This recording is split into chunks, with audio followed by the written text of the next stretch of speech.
Friends, वेदना stories में आपका स्वागत है। मेरी आज की कहानी है चाय पे बुलाया है। यह मेरी नज़रों का धोखा था या मैं वाकई निराश होता जा रहा था। क्या करूं? उम्र भी तो हो चली थी। 38 वर्ष की आयु तक पहुंचते हुए मैंने अच्छी खासी प्रोफेशनल उन्नति प्राप्त कर ली थी। कई प्रतियोगी परीक्षाओं में भाग लेते हुए मैंने बैंक में प्रोबेशनरी ऑफिसर का पद प्राप्त कर लिया। अब एक प्रतिष्ठित सरकारी बैंक में ब्रांच प्रबंधक के तौर पर पदासीन था। अपना घर भी बना लिया और बड़ी गाड़ी भी ले ली थी। अच्छी खासी शक्ल सूरत भी थी। घर परिवार भी संपन्न था, पर शादी नहीं हुई। सभी पूछते, कब सुना रहे हो खुशखबरी साहब?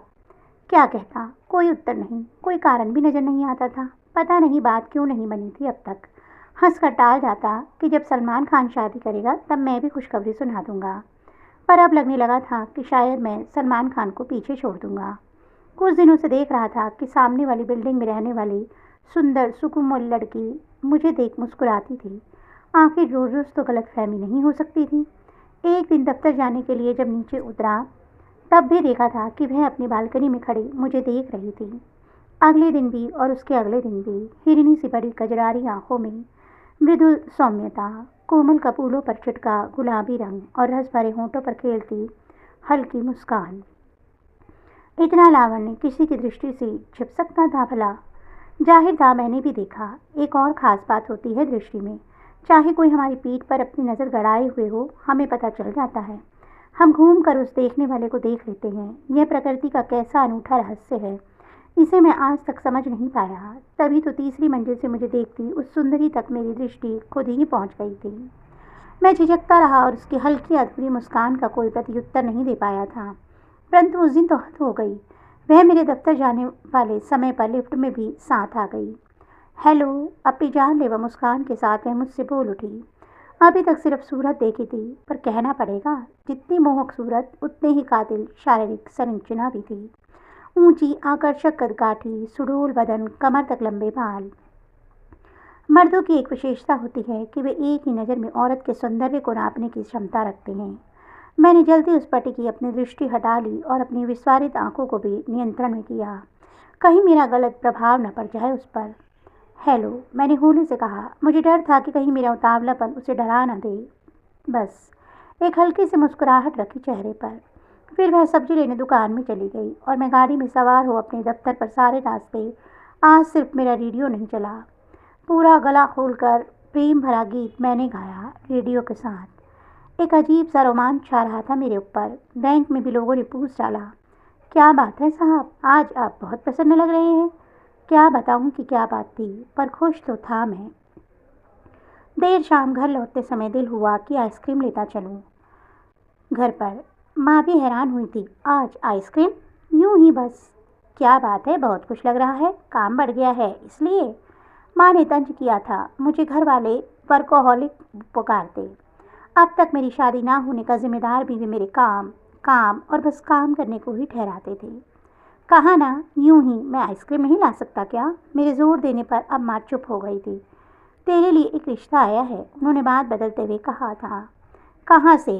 वह मन्नू मौसी है ना, उनकी रिश्तेदारी में है लड़की।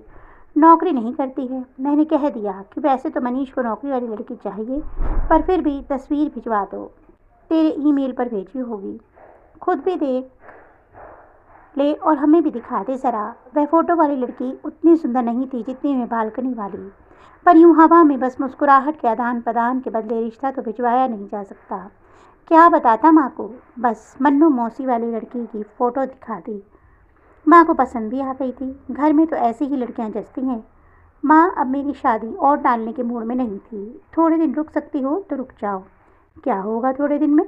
मैं आशान्वित था कि शायद यहीं इसी सोसाइटी में बात बन जाए।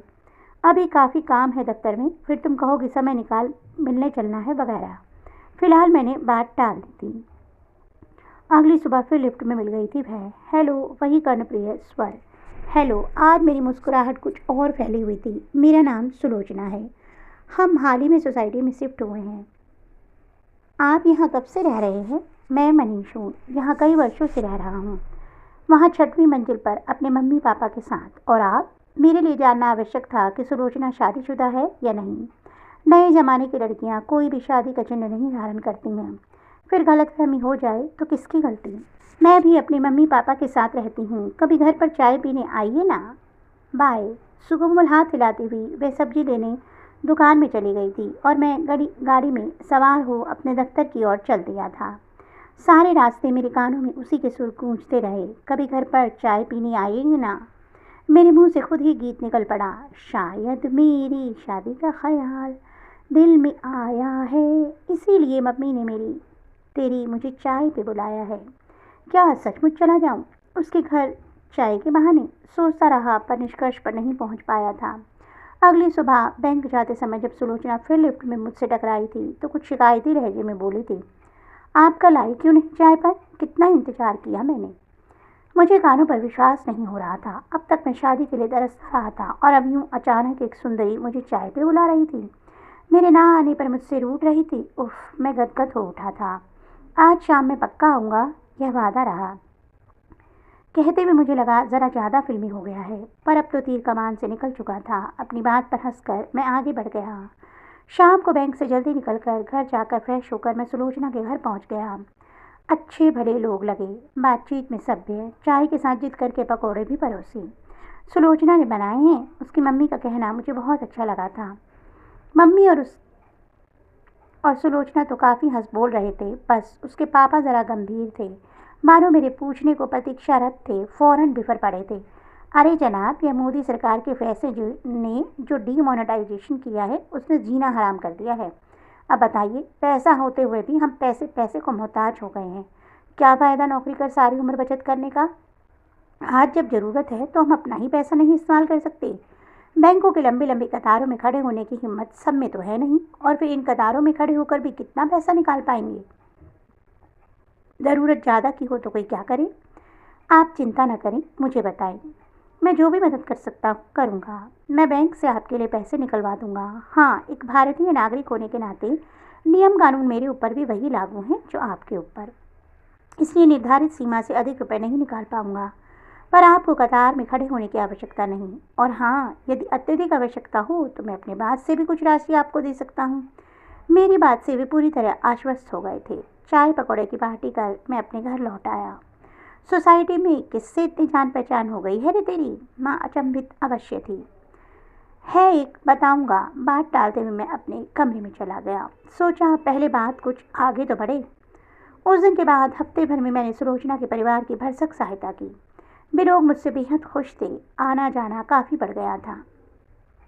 मैं बेधड़क उनके घर जाने लगा था। सुलोचना के मम्मी पापा मुझसे बहुत घुल मिल गए थे।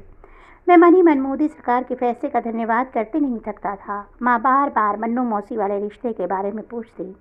मैंने सोचा अब माँ को सुलोचना के मम्मी पापा से मिलवा देने का समय आ गया है। अगले ही दिन मैं सुलोचना के घर पहुँच गया था। थोड़ी देर हल्की फुल्की बातचीत करने के बाद मैं मुद्दे की बात पर आया। आंटी जी, मैं सोच रहा था कि क्यों ना आप वो अपनी मम्मी से मिलवा दूँ। मेरा मतलब है, मैं तो खुद ही यह सोच रही थी बेटा, हम दोनों तुम्हारे घर आने ही वाले हैं। बस सुलोचना की शादी की कार्ड छपकर आ जाएं, फिर सबसे पहला कार्ड तुम्हें ही देंगे। तुम मदन न करते तो इसकी शादी की तैयारी के लिए राशि एकत्रित करना जटिल हो जाता। सुलोचना की मम्मी ने मेरे ऊपर वज्रपात कर दिया था। सुलोचना की शादी? तो क्या इसने मुझसे दोस्ती की थी? सोसाइटी में सभी जानते थे कि मैं बैंक में उच्च पदाधिकारी हूँ। आज तक शादी न होने से मुझे इतनी पीड़ा नहीं हुई थी जितनी आज अपने स्वप्न महल के टूटने से हुई। मैं उदासीन हो घर लौट आया था। धम्म से सोफे पर बैठे समाचार सुनने लगा। देखने वालों को लग रहा था कि मैं समाचार सुनने में खोया हूँ, परंतु उस समय मेरी कोई भी इंद्रिय जागरूक अवस्था में नहीं थी। न तो मेरे कान कुछ सुन रहे थे और न ही मेरी आंखें कुछ देख पा रही थी। मन दहाड़े मार रहा था। शुक्र है मन की दहाड़ किसी को सुनाई नहीं दे सकती थी। उस दिन माँ भी अलग ही रूप में थी, बड़बड़ाती जा रही थी। जब देखो तब काम, शादी कब करेगा यह लड़का? वैसे ही रिश्ते आने कम होते जा रहे हैं। ऐसे ही चलता रहा तो कहाँ से लाऊंगी इसके लिए लड़की? अब मैं तेरी एक नहीं सुनूंगी। मैंने फैसला कर लिया है कि मन्नू मौसी वाले रिश्ते को ही हाँ कर दूंगी। तेरी नज़र में कोई है तो बता दे, वरना मैं इस सर्दी में तेरी शादी करवा दूंगी। मेरे चुप रहने में ही भलाई थी। तो दोस्तों, आपको मेरी ये कहानी कैसी लगी कमेंट बॉक्स में अवश्य बताइएगा। अगर कहानी अच्छी लगी हो तो कहानी को लाइक करना मत भूलिएगा।